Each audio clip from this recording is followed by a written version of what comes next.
Guys, this is Session Episode.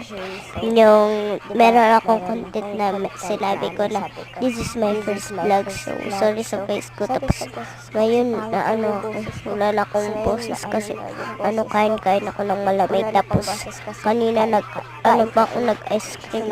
Kaya kung hindi ako makapagsalita.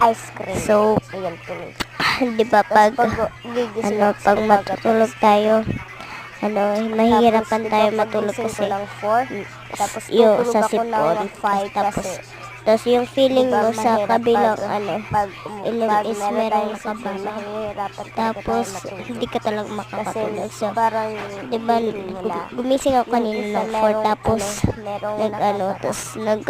natulog ako mga 5, tapos nagising ako mga 6, tapos malilate na kami sa summer class, tapos yun lang. Bye bye. So bye.